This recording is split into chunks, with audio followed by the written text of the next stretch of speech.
So let's talk about the Democrats. Mike Bloomberg is picking up steam despite not understanding how to pet a dog. No, Mikey, you do not shake the dog's face like a human hand. Oh, God. No, he was just playing with it. Oh, that's not playing. Let's see it one more time, okay? Look.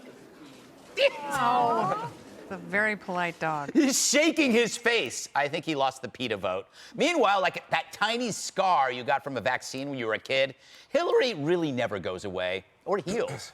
I bet she still has the urge.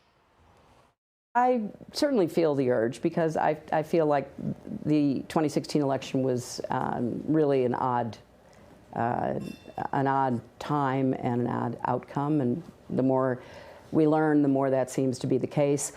Right now, Bernie Sanders is hot and has the most enthusiastic base. So what if Hillary or anyone somehow knocks him aside? What do you think his voters are going to do? Are they going to vote for Mike or Joe? They just as soon vote for Trump, which would be hilarious. Almost as hilarious as these anti-Sanders Dems turning on Bernie. They're attacking him for this. I think I'll probably vote for Bernie. But him as a human being, when I was hanging out with him, and Yeah. I believe in him. I like him. I like him a lot. He's been insanely consistent his entire life. He's basically been saying the same thing, been for the same thing his whole life. And that, in and of itself, is a very powerful structure to operate from. Now, Rogan's right. Bernie's been insanely consistent.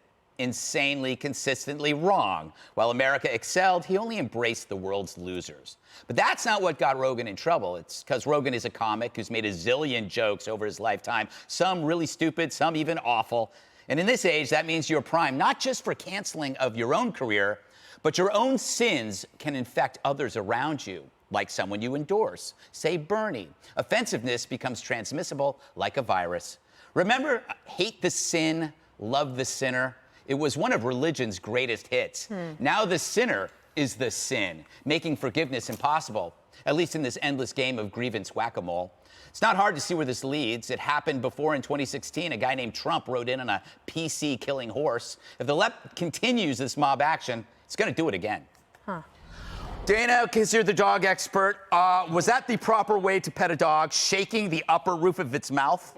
Well, I think he was just playing with the dog. That's assault. No, I wouldn't say assault, but also you want to teach kids that before you just go and put your hand in a dog's mouth, you want to basically let them smell your hand to see if it's okay. And it's like asking permission for a hug. Right. You know, that whole. I think they should have signed a waiver. That is crazy. That dog, that dog's in therapy now? He's got a therapy human. Can I mention one thing about Hillary? You know when she says, the more we learn about the 2016 election and why she has the urge, that's all about, they still believe that Russian interference cost them the 2016 election. Yeah, and James Comey and misogyny and husbands telling their wives how to vote. But here, I watch Hillary Clinton and I actually have pity for her. And this week in the New York Post published an article that the FDA is approving more MDMA to be used for PTSD in therapeutic settings, which could be fantastic because Hillary Clinton clearly suffers from PTSD. And for that, I truly feel bad for her because she wakes up every day. Every day is Groundhog Day. And it is a living nightmare for her. And the only way she can wake up and marry Andy McDowell is if she wins the election. And she has to somehow figure out a way. Before it was having to elbow Liz Warren out of the way, but she's already imploding, so she may have her wish at a brokered convention. A brokered convention. I miss Andy McDowell. Where is she? Maybe I better not. Andy, come on out. Yes. Juan, by the way, Hillary then later said, to be fair, that she will support any nominee there is. So that says she may not be running. But there could be a brokered convention and she could drop from the sky with Michelle Obama together. That's your fantasy? Yes. Well, it's among other things. I don't know what that means. Women dropping from the sky. Yes. Thank you, God. Be careful. Animal House line. It's not my fantasy, it's yours. Wait. But whose hand does Dana have to hold here? All right. Look, I was interested in what you're saying about Joe Rogan, because that was interesting to me about this whole cancel culture business. Yeah. Because I don't think Rogan is any right-winger. No right-winger is going to endorse Bernie Sanders. Exactly. Right? That's ridiculous.